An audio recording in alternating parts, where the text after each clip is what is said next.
Daily Manna from the Torah by Dr Ketriel Blad.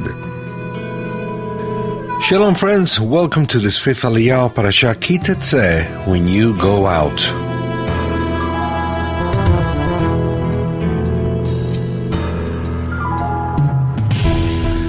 This Aliyah can be found in the book of Deuteronomy chapter 23 verse 24 to chapter 24 verse 4. Today's study is found in chapter 24, verses 1 through 4. When a man takes a wife and marries her, if he then finds no favor in his eyes because he has found some indecency in her, and he writes her a certificate of divorce and puts it in her hand and sends her out of his house as she departs out of his house, and if she goes and becomes another man's wife, and the latter man hates her and writes her a certificate of divorce and puts it in her hand and sends her out of his house, or if the latter man dies, who took her to be his wife, then the former husband, who sent her away, may not take her again to be his wife after she has been defiled, for that is an abomination before the Lord.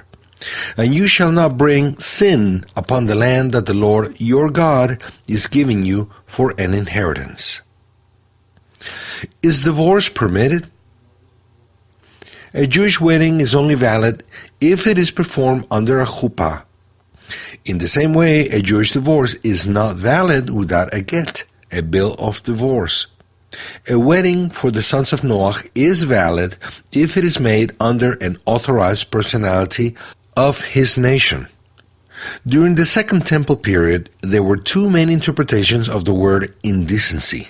In Hebrew, erva, nakedness, displeasure, lack, inappropriateness, uncleanness, confusion, shame.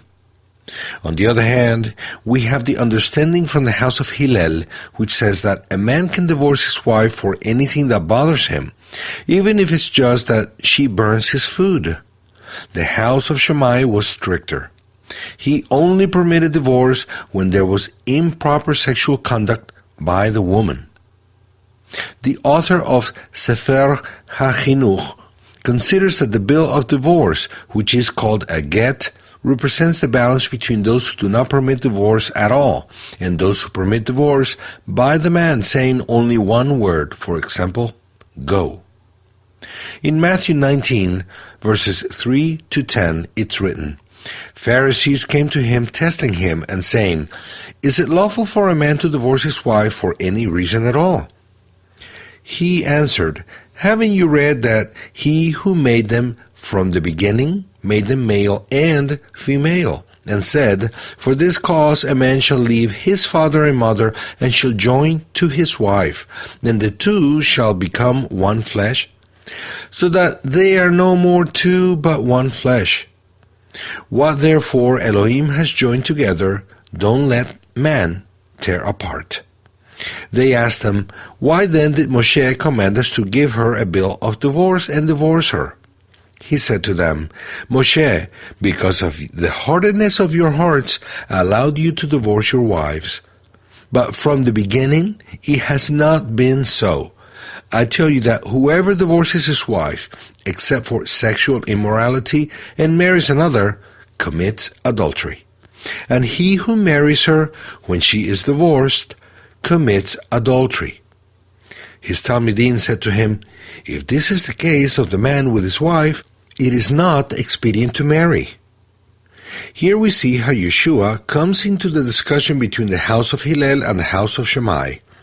He says that the house of Shammai has interpreted the Torah correctly. We can draw some conclusions from this passage.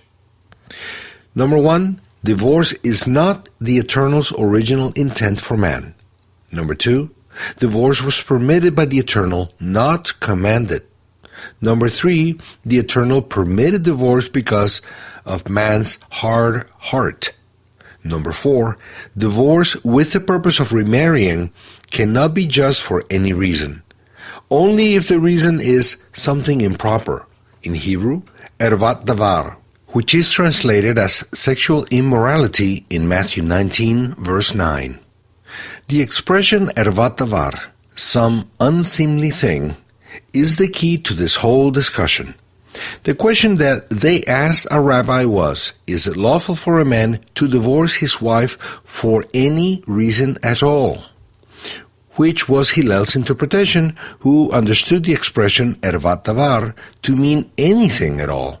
Yeshua answers that ervat davar does not mean anything at all that displeases the man, but that it has to do with sexual impropriety in her, which in Greek was translated as porneia, immorality, fornication, sexual sin, unchastity. However, if she had committed adultery during the time of her betrothal, she was to be stoned, not rejected by divorce. Deuteronomy 22, verses 20 through 24, or Leviticus 20, verse 10. The Torah cannot have two laws concerning the same crime. When a man is to divorce his wife, it must be done by an official act in which he gives her a bill of divorce, which is called a get. This causes the woman to return to an unmarried state and thus has the right to remarry with another. The bill of divorce is an official legal document that gives the woman the right to remarry. Without a get, she would be an adulteress if she were to be united with another man. According to Yeshua's answer in Matthew 19, verse 9, a man does not commit adultery when he divorces one woman and then marries another if there was sexual behavior found in his first wife that was improper, ervat davar. The expression ervat davar is also found in the previous chapter of this parasha, Deuteronomy 23, verse 14, where it is referring to human excrement, which could not be visible in the presence of the Eternal, neither in nor outside of the war camp. If it were visible, it would be something inappropriate for the heavenly presence.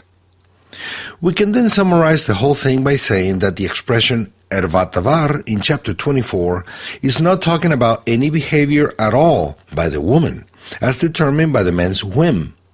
Neither does it mean immorality before the marriage or adultery during the betrothal period or during the marriage, but a woman's sexual perversion that is very repulsive to the man, just as excrement on the ground inside or outside a consecrated war camp is repulsive to the heavenly presence. According to Yeshua's teaching in Matthew 19, where he is explaining the text of Deuteronomy 24, divorce is permitted among those whose hearts are hard, when the spouse has a behavior of sexual perversion. However, every divorce causes tears in heaven, Malachi 2, verses 13 through 15. An official divorce, where a legal document is handed over, brings with it the right to remarry. For those who have received the Spirit of the Messiah through the new birth, there is also an instruction in 1 Corinthians 7, verses 10 and 11. To the married I give this charge, not I, but the Lord. The wife should not separate from her husband, but if she does, she should remain unmarried, or else be reconciled to her husband, and the husband should not divorce his wife. May the Heavenly Father give us grace not to have divorces among us. Blessings and shalom.